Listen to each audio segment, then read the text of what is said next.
Bridger's Mountain Men vs. Blackfoot, Montana Revenge Raid 1834. Welcome to Native Legends and History Stories, where we bring America's untold tales to life. Join our growing community of history enthusiasts by subscribing to our channel. A single gunshot pierces the Montana night, then silence the kind of silence that follows death. Montana Territory 1834. The flickering flames of a campfire cast dancing shadows across the faces of warriors as they meticulously paint their faces with streaks of red and black, war colors that transform men into demons. Their eyes reflect not just the firelight, but a burning desire for vengeance that no darkness can conceal. Each warrior works with practiced precision, their fingers tracing ancient patterns passed down through generations of warriors, before them spiraling lines that speak of stealth. Jagged streaks that promise death, curves that whisper of swift justice. Nearby 24 mountain men methodically clean their rifles, their movements precise and purposeful. The metallic clicks of ramrods and the soft scraping of cleaning cloths create a deadly symphony of preparation. These are not ordinary frontiersmen. They are the elite of the fur trade.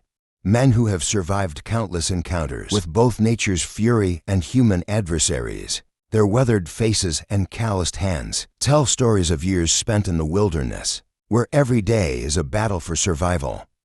Tonight, however, they prepare for a different kind of battle. The air is thick with tension as these hardened frontiersmen ready themselves for what's coming. Though they are not soldiers, each man moves with the discipline of a veteran warrior. Their typical banter and rough humor is absent, replaced by a focused silence that speaks volumes about their intent. They are preparing for war, and their target is none other than the feared Blackfoot warriors who mere hours ago killed one of their own in a display of brutal dominance. Mr. Howell, a name that now echoes through their minds like a battle cry, lies cold in his grave, hastily dug beneath a towering cottonwood tree. His death was neither quick nor merciful. Earlier that day, while checking beaver traps with a companion along the river's edge, Blackfoot warriors ambushed them from the dense undergrowth.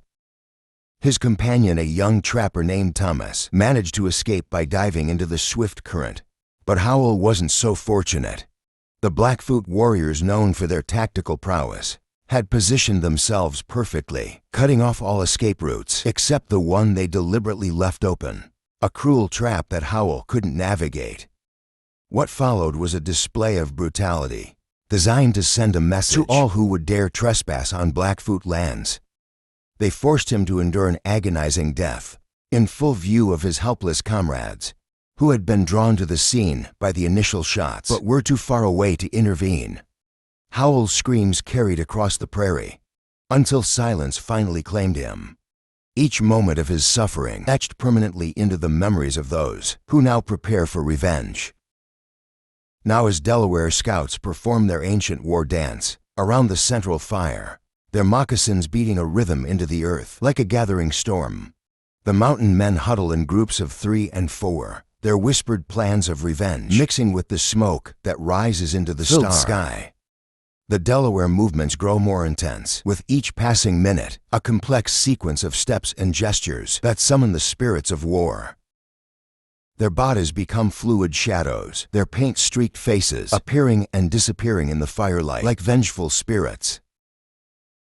These men know they're about to challenge the mightiest tribe of the northern plains, the Blackfoot, whose very name strikes fear into the hearts of both natives and settlers alike. The Blackfoot earned their name from the Hudson Bay Company traders who first encountered them crossing fire-blackened prairies, their deerskin leggings stained dark by prairie ash. But it wasn't their name that built their fearsome reputation. It was their unmatched skill in warfare and their absolute dominion over their territory. The Blackfoot ruled these lands with iron resolve, their reputation for ferocity preceding them like thunder before a storm. Their hunting grounds stretch for hundreds of miles across the northern plains, and they patrol these territories with ruthless efficiency. No trespasser escapes their notice, and few survive their wrath. Their warriors are trained from childhood in the arts of combat and survival, making them perhaps the most formidable fighting force in the entire territory. Yet despite the deadly consequences, the tide of fur trappers pushing north grows stronger with each passing season. The promise of rich beaver pelts and the growing demand from eastern markets drives men to take increasingly dangerous risks. Though the Blackfoot once welcomed Lewis and Clark's expedition peacefully, those days of cordial interaction are long gone, replaced by a steady stream of violence. Now the rivers running through their territory carry not just water but blood. Despite traveling in well-armed groups of dozens, trappers continue to fall prey to Blackfoot raids, their names adding to an ever-growing list of those who paid the ultimate price for daring to enter this forbidden land. The trapping party knows well that by morning they might be adding their own names to that grim tally. Every man in the trapping party had intimately known the risks they faced in Blackfoot territory. The scattered bones of less fortunate trappers littered these hunting grounds like grim waymarkers, each bleached skeleton, a testament to the price of trespassing. Yet the death of Howell had awakened something primal in these hardened men, a thirst for vengeance that transcended their fear of death. Though outsiders might see them as little more than savage outcasts, deserters, fugitives, and social misfits, deemed unfit for the genteel society of eastern cities, these mountain men operated with their own strict code of honor and hierarchy. In the untamed wilderness, where a single misstep could mean death by bullet, blade, or nature's cruel hand, leadership was earned through deeds, not declared by birthright or fancy papers. Among these battle-scarred veterans of the frontier stood one man whose mere presence commanded respect without demanding it: Jim Bridger. A name that even now in 1834 echoed through every trading post and tribal camp from St. Louis to the Pacific. Standing 6 feet tall, with shoulders broadened by years of mountain life, his lean, muscular frame moved with the fluid grace of a predator. His face, weathered by 30 to harsh winters, bore the marks of countless battles, yet his eyes retained a spark of mischief that matched his renowned wit. Those who knew him well spoke of a man who could spin yarns that would leave listeners howling with laughter around the campfire one moment, then shift to deadly seriousness the next when danger threatened. His quick humor was matched only by his lightning fast draw and uncanny ability to read both terrain and human nature, skills that had kept him alive, while dozens of other seasoned trappers met their end. Born James Felix Bridger on March 17, 1804 in Richmond, Virginia, his early life was marked by hardship. Orphaned at 13, young Jim found himself alone in a world that showed little mercy to the weak. Making his way to St. Louis, he apprenticed himself to a newspaper printer, though the confined spaces and monotonous work ill-suited his restless spirit. His life changed forever when his eyes fell upon an advertisement that seemed to call directly to his soul. Posted by General William Henry Ashley, it sought 100 enterprising young men to ascend the river, Missouri, to its source, there to be employed for 1, 2, or 3 years. The 18-year-old Bridger, with nothing but raw courage and an unshakable determination, signed on immediately. He wasn't alone in answering that fateful call. The group that would become known as Ashley's 100 included names that would become legendary in their own right. Thomas Fitzpatrick, whose strategic mind would later help forge the Oregon Trail; William Sublette, whose trading empire would reshape the frontier economy; Davy Jackson, whose knowledge of Indian languages proved invaluable; James Clinton, whose maps would guide thousands westward; Hugh Glass, whose survival of a grisly attack would become frontier legend; and Jedediah Smith, whose explorations would open up California. Over the next 14 years, Bridger and his fellow mountain men would chart vast, unexplored territories, establish crucial trading routes, and survive encounters that seemed to defy death itself. Bridger's natural talent for geography and his exceptional memory allowed him to create detailed mental maps of territories he'd visited only once. He discovered the Great Salt Lake, initially believing it to be an arm of the Pacific Ocean due to its salt content. He was the first white man to see the geysers of what would become Yellowstone National Park, though his tales of boiling rivers and stone forests were dismissed as fantasy by Eastern audiences. But among all his adventures and discoveries, it was his encounters with the Blackfoot that left the deepest marks on his psyche. While he respected and even admired their warrior culture, he had seen too many friends fall to their arrows and tomahawks. The Blackfoot's tactical brilliance and ferocity in battle had earned them a special place in Bridger's cautious mind. They were the one enemy he truly feared, yet also the one he most yearned to best in combat.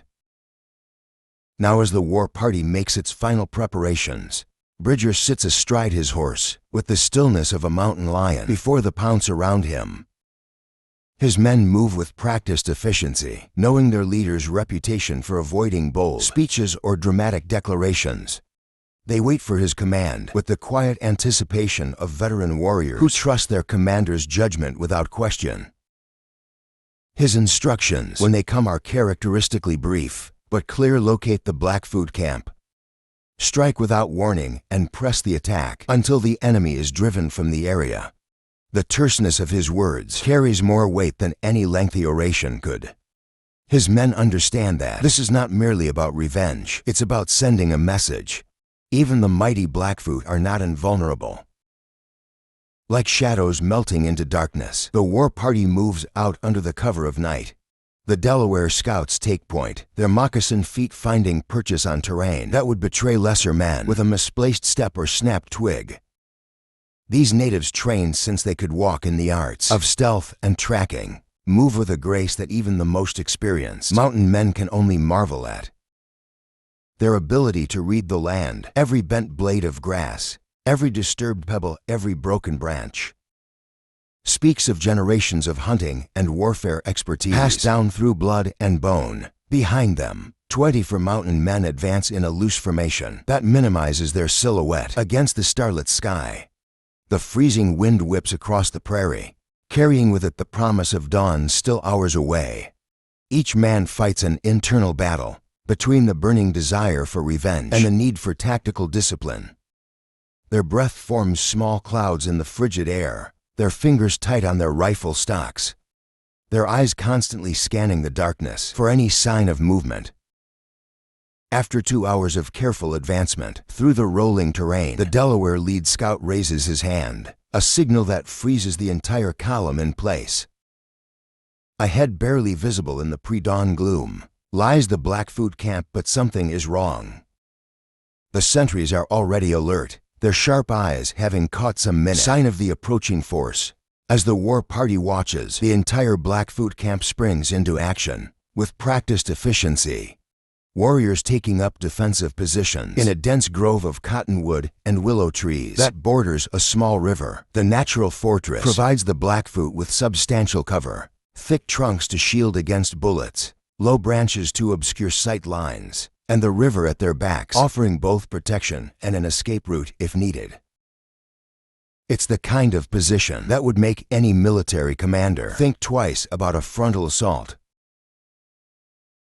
Bridger and his fellow mountain men quickly huddled together, their experienced minds already calculating angles of attack, fields of fire, and potential flanking routes. But the Delaware scouts have other ideas. For them, this is not merely a tactical exercise. It is a chance to prove their warrior spirit against one of the most feared tribes of the plains. The complex calculations of the mountain men mean nothing to warriors whose battle doctrine has been forged through centuries of tribal warfare. Without warning, the Delaware warriors unleash their signature war cry, a sound that seems to freeze the very air in their lungs. Then, with tomahawks in one hand and rifles in the other, they charge headlong toward the Blackfoot position.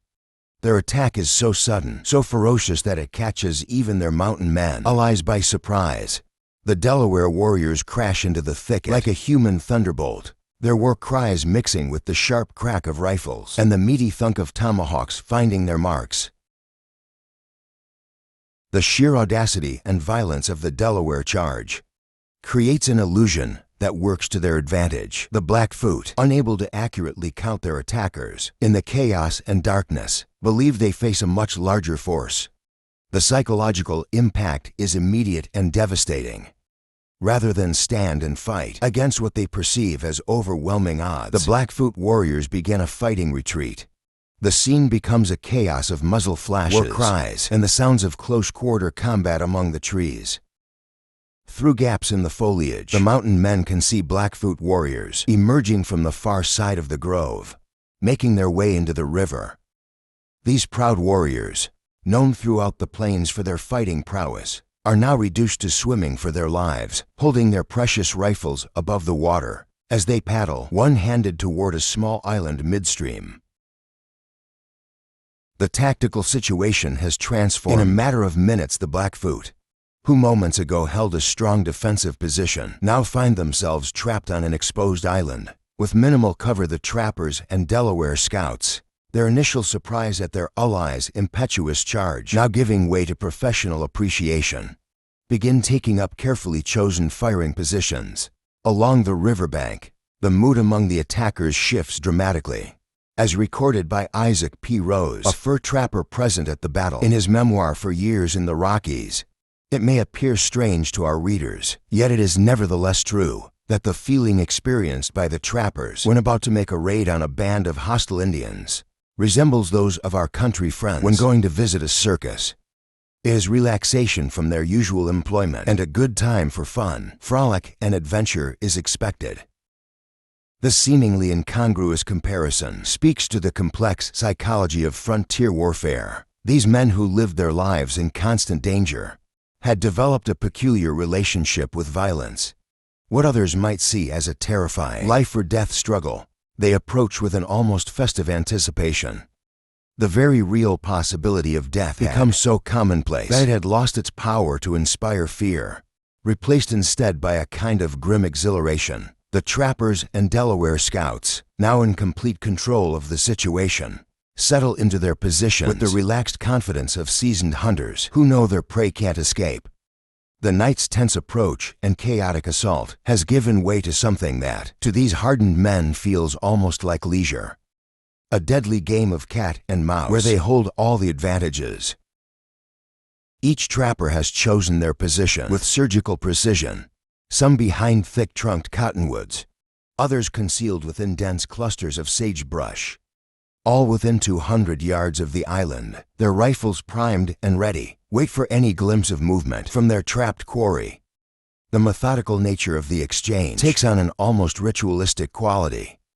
A Blackfoot warrior driven by thirst or desperation exposes himself for a fraction of a second, just long enough for a lead ball to find its mark. With deadly accuracy, the crack of the rifle echoes across the water, followed by the distinct thud of a body falling.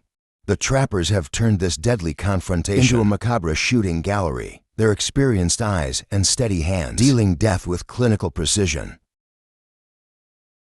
The psychological warfare begins in earnest.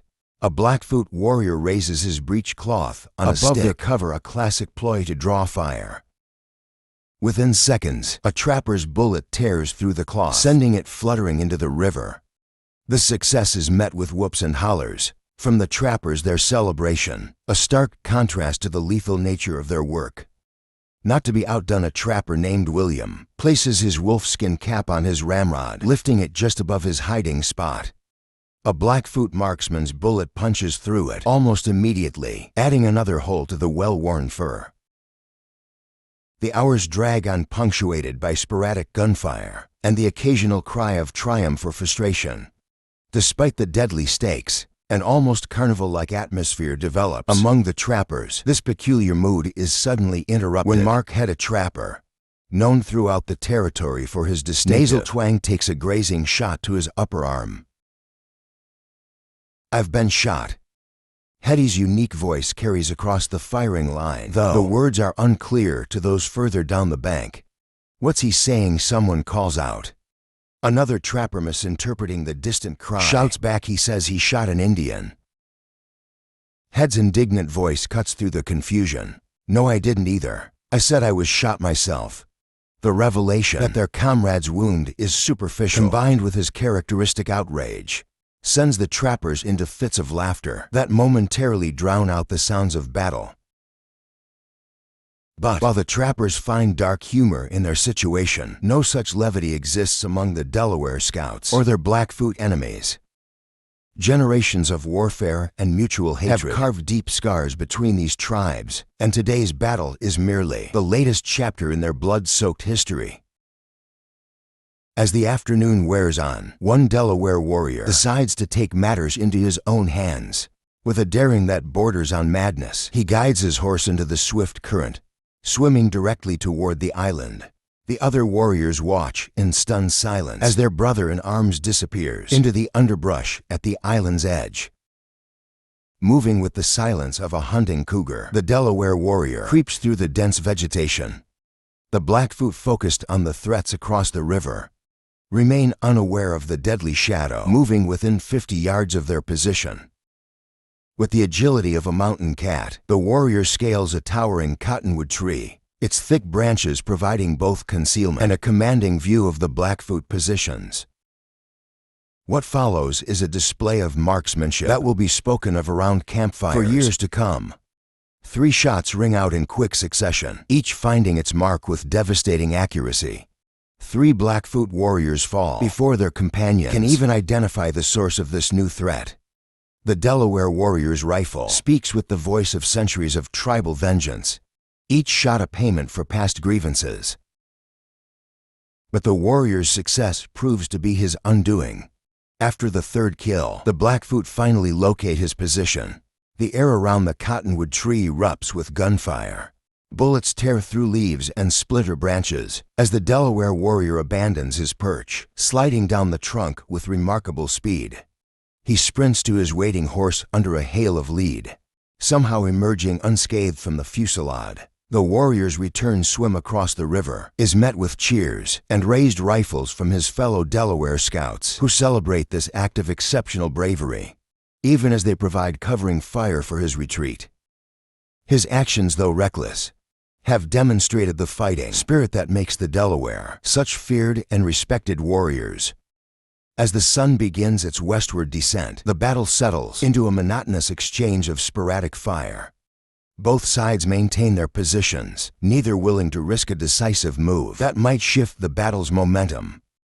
The afternoon stretches into evening, the occasional crack of rifles serving more to maintain the siege than to inflict serious casualties. The day's toll, while significant, has reached a bloody stalemate.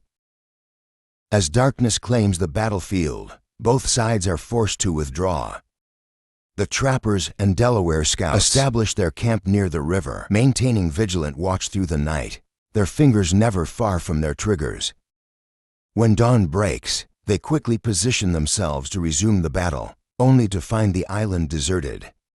Under the cover of darkness, the Blackfoot warriors had slipped into the vast prairie, leaving nothing but footprints in the mud and spent cartridges among the grass.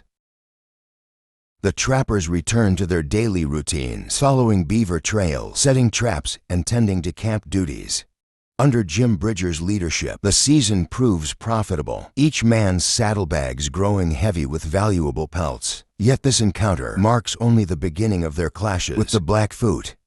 More battles await before they make their way to the annual rendezvous in Wyoming, where their hard-earned furs will fetch high prices.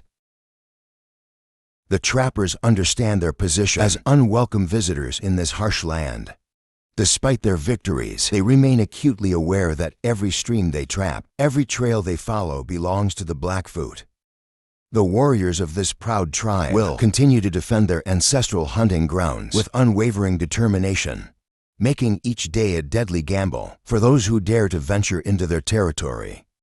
The blood spilled on that small island joins countless other stories of conflict between mountain men, their native allies, and the mighty Blackfoot Nation. Each tale speaks of courage, brutality, and the relentless struggle for survival in America's untamed wilderness. Thank you for experiencing this piece of American frontier history with us. Join our growing community at Native Legends and History Stories by subscribing to our channel, where raw, unfiltered stories of the American West come alive.